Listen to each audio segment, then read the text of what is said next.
एक समय की बात है, एक राज्य में एक प्रतापी राजा राज्य करता था।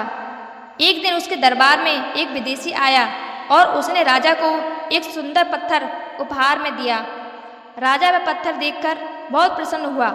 उसने उस पत्थर से भगवान विष्णु की प्रतिमा का निर्माण कर उसे राज्य के मंदिर में स्थापित करने का निर्णय लिया और प्रतिमा निर्माण का कार्य राज्य के महामंत्री को सौंप दिया।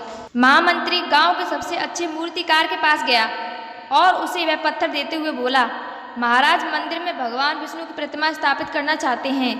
7 दिवस के अंदर इस पत्थर से भगवान विष्णु की प्रतिमा तैयार कर राजमहल पहुंचा देना।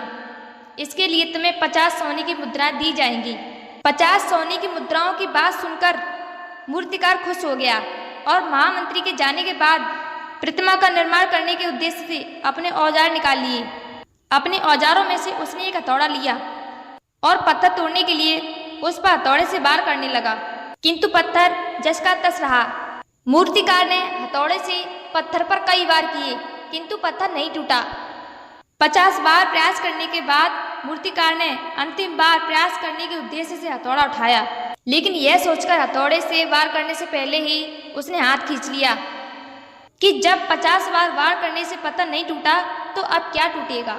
वह पत्थर को लेकर महामंत्री के पास गया और उसे यह कहकर वापस कर आया कि इस पत्थर को तोड़ना नामुमकिन है, इसलिए इससे भगवान विष्णु की प्रतिमा नहीं बन सकती।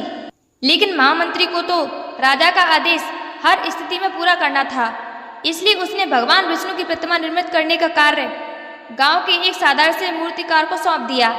पत्थर लेकर मूर्तिकार ने महामंत्री के सामने ही उस पर हथौड़े से प्रहार किया और वह पत्थर एक ही बार में टूट गया। पत्थर टूटने के बाद मूर्तिकार प्रतिमा बनाने में जुट गए। इधर महामंत्री सोचने लगा कि काश पहले मूर्तिकार ने एक अंतिम प्रयास और किया होता तो सफल हो गया होता और 50 सोने की मुद्राओं का हकदार बनता। दोस्तों, इस कहानी से हमें शिक्षा मिलती है कि हम भी अपने जीवन में ऐसी परिस्थितियों से दो चार होते रहते हैं। कई बार किसी कार्य को करने से पहले ही या किसी समस्या के सामने आने पर उसका सामना करने से पहले ही हमारा आत्मविश्वास डगमगा जाता है और हम प्रयास किए बिना ही हार मान लेते हैं। कई बार हम 1-2 बार प्रयास में असफलता मिलने पर आगे प्रयास करना छोड़ देते हैं, जबकि हो सकता है कि कुछ प्रयास और करने पर कार्य पूरा हो जाए या समस्या का समाधान हो जाए।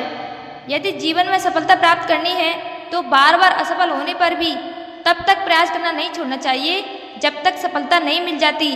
क्या पता जिस प्रयास को करने से पहले हम हाथ खींच लें वही हमारा अंतिम प्रयास हो और उसमें हमें कामयाबी प्राप्त हो जाए। दोस्तों, अगर आप हमारी बातों से सहमत हो तो इस वीडियो को शेयर करने के माध्यम से लोगों को बताइए कि इस दुनिया में कुछ भी पाना नामुमकिन नहीं है और अपनी बड़ी सोच और लक्ष्य के साथ आगे बढ़ते रहिए।